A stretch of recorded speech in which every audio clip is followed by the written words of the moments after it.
అందరికీ నమస్కారం. Telugu one daily news bulletin కి స్వాగతం. 30 డిసెంబర్ 2020 ఈనాటి ముఖ్యాంశాలు. ఏపీలో నిర్వహించాల్సిన స్థానిక సంస్థల ఎన్నికలపై హైకోర్టు కీలక ఆదేశాలు జారీ చేసింది. 3 రోజుల్లోపు 3 ప్రిన్సిపల్ సెక్రటరీ స్థాయి అధికారులు state election commissioner Nimmagadda Ramesh Kumar ను కలవాలని పేర్కొంది.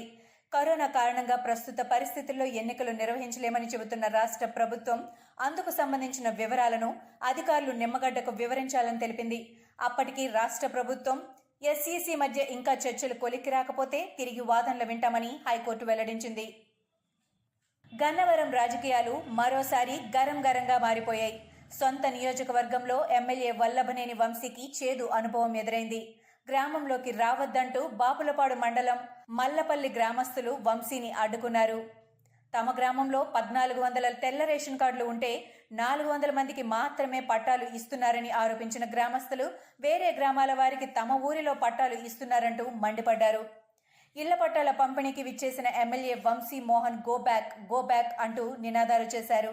గ్రామస్తులు అడ్డుకోవడంతో చేసేదేమీ లేక అలిగి వెనుతిరిగి వెళ్లిపోయారు ఎమ్మెల్యే వంశీ. తెలంగాణలో గత 24 గంటల్లో 397 కరోనా కేసులు నమోదయ్యాయి. గత 24 గంటల్లో కరోనాతో 2 ప్రాణాలు కోల్పోగా అదే సమయంలో 627 మంది కోలుకున్నారు.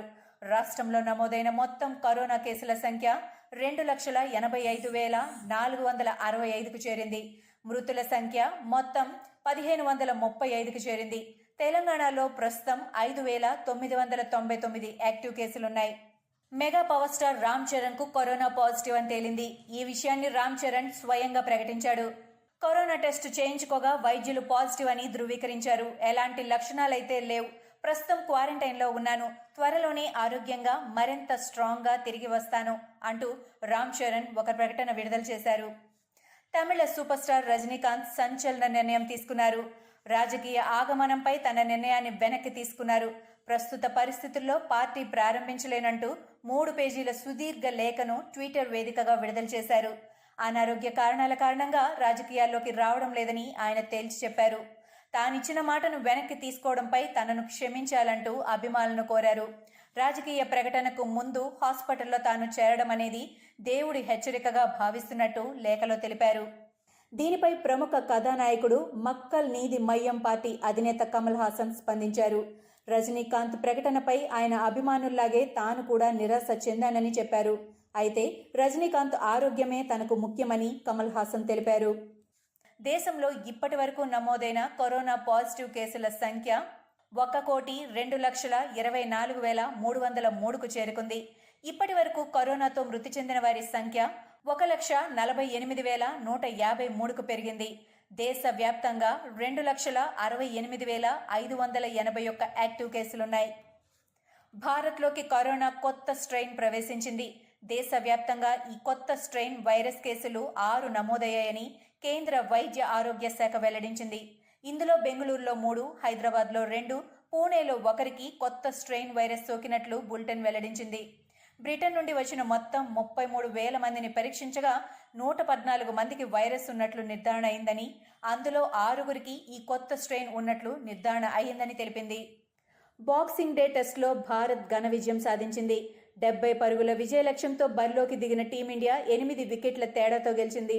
అంతకుముందు 133/6 ఓవర్ నైట్ స్కోరుతో 4వ రోజు ఆట ప్రారంభించిన ఆసీస్ 67 పరుగులు సాధించి మిగతా 4 వికెట్లు కోల్పోయింది. దీంతో ఆస్ట్రేలియా రెండో ఇన్నింగ్స్లో 200 పరుగులకు ఆలౌట్ అయింది. అనంతరం 70 పరుగుల స్వల్ప లక్ష్యంతో బరిలోకి దిగిన టీమిండియా 2 వికెట్లు మాత్రమే కోల్పోయి సునాయాసంగా టార్గెట్ను అందుకుంది. దీంతో 4 టెస్టుల సిరీస్ 2 జట్ల చెరో విజయంతో 1-1 సమమైంది. ఆంధ్రప్రదేశ్లో మొట్టమొదటి కొత్త రకం కరోనా వైరస్ స్ట్రెయిన్ కేసు నమోదైంది. యూకే నుంచి రాజమహేంద్రవరం వచ్చిన ఓ మహిళకు కరోనా స్ట్రెయిన్ సోకినట్లు పరీక్షలో తేలిందని రాష్ట్ర వైద్య ఆరోగ్య శాఖ కమిషనర్ కాటమనేని భాస్కర్ అధికారికంగా ప్రకటించారు. సీసీఎంబీ, ఎన్ఐవి నివేదికల ఆధారంగా స్ట్రెయిన్ నిర్ధారణ అయినట్లు ధృవీకరించారు. అయితే ఆమె కుటుంబ సభ్యులకు నెగిటివ్ వచ్చిందని చెప్పారు. రాష్ట్రంలో కరోనా పరిస్థితిని నిరంతరం సమీక్షిస్తున్నామని, ఎవరూ ఆందోళన చెందాల్సిన అవసరం లేదని ఆయన భరోసా ఇచ్చారు. ఆంధ్రప్రదేశ్ ప్రభుత్వం 3వ విడత రైతు భరోసా నిధులు, నివర్ తుఫాను నష్ట పరిహారాన్ని రైతుల ఖాతాల్లో జమ చేసింది. సీఎం వైఎస్ జగన్ క్యాంప్ కార్యాలయం నుంచి వర్చువల్ విధానంలో నిధులు విడుదల చేశారు. 3వ విడత కింద 1120 కోట్ల రూపాయలను రైతులకు అందించినట్లు అయింది. మరోవైపు నివార్ తుఫాన్ వల్ల నష్టపోయిన రైతులకు ప్రభుత్వం 646 కోట్లను జమ చేసింది. మొత్తం 1766 కోట్లను 50 లక్షలకు పైగా రైతుల ఖాతాల్లో ప్రభుత్వం జమ చేసింది. ఏపీ పంచాయతీరాజ్ గ్రామీణాభివృద్ధి శాఖ విచిత్రమైన జీవో తీసుకొచ్చింది. కుక్కలు, పందులకు లైసెన్సులు ఉండాలంటూ పంచాయతీరాజ్ అండ్ రూరల్ డెవలప్మెంట్ శాఖ ఉత్తర్వులు విడుదల చేసింది. లైసెన్స్ లేని కుక్కలు, పందులను అధికారులు పట్టుకుంటే 500 ఫైన్తో పాటు రోజుకు 250 రుసుము వసూలు చేయాలని జీవోలో పేర్కొంది. ఎవరూ వాటి ఓనర్లుగా అంగీకరించకపోతే వాటిని కూడా వీధి కుక్కలు, పందులుగా పరిగణించి కుటుంబ నియంత్రణ చేయాలని ఉత్తర్వుల్లో వెల్లడించింది. లైసెన్స్ గడువు ముగిసిన తర్వాత 10 రోజుల్లోగా తిరిగి లైసెన్స్ పొందాలని ఆదేశాల్లో పేర్కొంది. కడప జిల్లా ప్రొద్దుటూరులో టీడీపీ నేత నందం సుబ్బయ్యను కొందరు దుండగులు దారుణంగా హత్య చేయడం తీవ్ర రాజకీయ దుమారం రేపింది. ఈ ఘటనపై టీడీపీ అధ్యక్షుడు చంద్రబాబు తీవ్ర స్థాయిలో స్పందించారు. స్థానిక వైసీపీ ఎమ్మెల్యే అవినీతిని తన ప్రెస్ మీట్ల ద్వారా బట్టబయలు చేశాడన్న అక్కసుతోనే సుబ్బయ్యను కిరాతకంగా హత్య చేశారని ఆరోపించారు. ఇసుక అక్రమ రవాణా, క్రికెట్ బెట్టింగ్లో ఎమ్మెల్యే పాత్రను బహిర్గతం చేశాడన్న కక్షతో సుబ్బయ్యను హతమార్చడం కిరాతక చర్య అని అన్నారు. దేశంలోని పలు రాష్ట్రాల్లో కరోనా కొత్త స్ట్రెయిన్ కలకలం రేగిన నేపథ్యంలో తెలంగాణ వైద్య ఆరోగ్య మంత్రి ఈటల రాజేందర్ స్పందించారు. కొత్త వైరస్తో ప్రజలు భయపడాల్సిన పని లేదని స్పష్టం చేశారు. కరోనా కొత్త స్ట్రెయిన్ ఏమంత ప్రమాదకారి కాదని, ఇది కూడా పాత వైరస్ లాంటిదేనని వెల్లడించారు.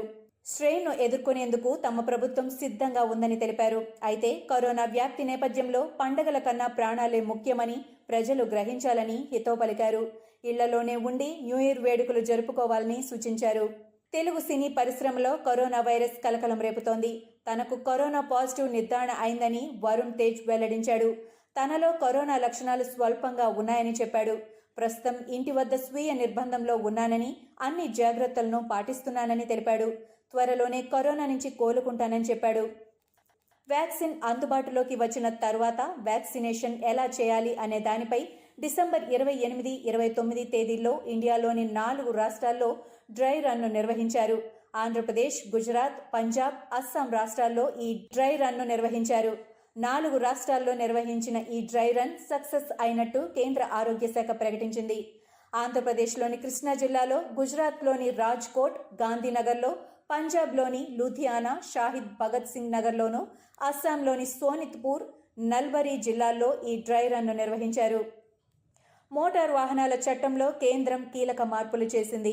ప్రయాణికుల వాహనంలో ముందు 2 సీట్లకు తప్పనిసరిగా ఎయిర్ బ్యాగ్లు ఉండాలని కేంద్ర ప్రభుత్వం ఆదేశాలు జారీ చేసింది. కొత్తగా వచ్చే అన్ని మోడళ్ల వాహనాలకు ఈ నియమాన్ని పాటించాలని స్పష్టం చేసింది.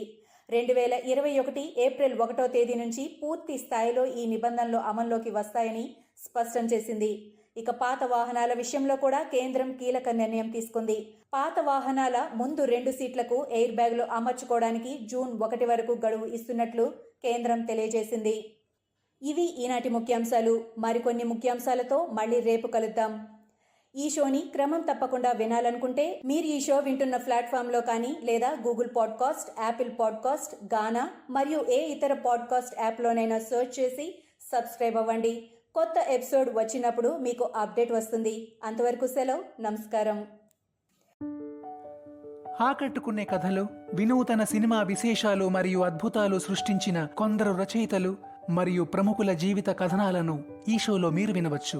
కౌముది ఫౌండర్ అండ్ ఎడిటర్ కిరణ్ ప్రభా గారు హోస్ట్ చేస్తున్నటువంటి ఈ podcast Kaumudi talks with Kiran ప్రభా ప్రతి శనివారం ఒక కొత్త కథనంతో మీ ముందుకొస్తుంది. ఈ షోని మీరు వినాలంటే యాపిల్ పాడ్కాస్ట్లో కానీ, గూగుల్ పాడ్కాస్ట్లో కానీ, లేదా స్పాటిఫైలో కానీ ఈ షోని సబ్స్క్రైబ్ చేసి నోటిఫికేషన్ టర్న్ ఆన్ చేసుకోండి. ఎపిసోడ్ రిలీజ్ అయినప్పుడు మీకు అప్డేట్ వస్తుంది.